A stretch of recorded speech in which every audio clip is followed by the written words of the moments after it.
इस वक्त हमें ज्वाइन किया है हसन अयूब ने। हसन की तरफ चलते हैं। हसन, पीटीआई जाहिर है आई थिंक उनको ये होगा जी मामला चल रहे हैं, लेकिन जैसे कल का फैसला आया, आज का फैसला आया, एक्सपेक्टेड था कि तोशाखाना में फैसला आ जाएगा और जो 14 साल की सजा हुई है प्लस नाअहली 10 साल के लिए, अभी तक क्या आपकी सारी रीडिंग है इसकी कि ये जो फैसला आया है क्या इम्प्लीकेशन होंगे पाकिस्तान तहरीक इंसाफ पे?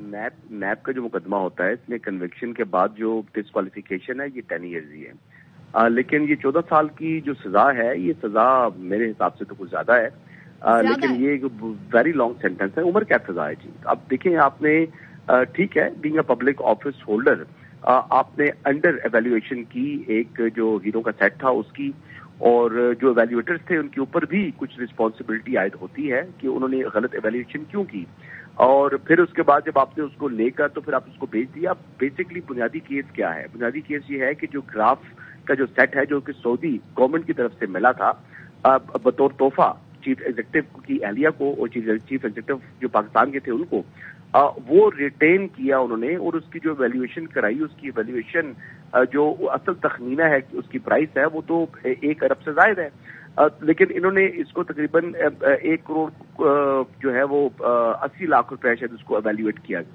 तो इससे यानी अंडर में एक जो गिफ्ट है वो रिटेन किया है, तो ये है तो बदउनवानी का मामला। लेकिन बदउनवानी का मामला है, फिर इसको जो प्राइस है उसको उन्होंने डिस्प्यूट किया, जो डिफेंस काउंसिल से या बानी चेयरमैन तहरीक इंसाफ या बुशरा बीबी ने भी इसकी जो प्राइस वैल्यूएशन थी इसको डिस्प्यूट किया। तो फिर उनको ये चाहिए था कि किसी तरीके से वो सेट वापस ले आते और उसको पेश कर देते। तो उन्होंने वैल्यूएशन के ऊपर ये एतराज आयद किया कि ये वैल्यूएशन जो की गई है ये पिक्चर्स के ऊपर की गई है।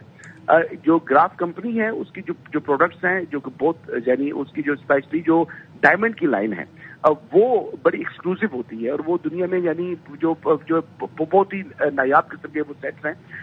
इसकी जो अंडर वैल्यू करना जो है ये इनको थोड़ा सा जो है वो इनके लिए प्रॉब्लम बना है।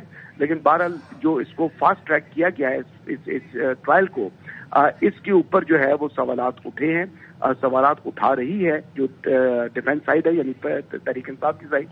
तो आप देखते हैं कि ये मामला हाई कोर्ट में कब जाता है अपील के अंदर, क्योंकि लॉन्ग सेंटेंस है। अगेन ये वही मामला है जिस तरह साइफर का केस है कि वहां पर भी 10 साल कैद है, यहाँ पर 14 साल कैद है। तो 7 साल से जो जायद सेंटेंस होती है ये सस्पेंड नहीं होती अमूमी तौर के ऊपर। बिलखुसूस तोशाखाना वाले केस के अंदर भी 14 साल सजा हो चुकी है, तो इसकी सस्पेंशन के चांसेस बहुत लिमिटेड हैं। तो अब मेन अपील में ही ये मैटर डिसाइड होगा। और ये जो हमारे साथ ही रहिएगा।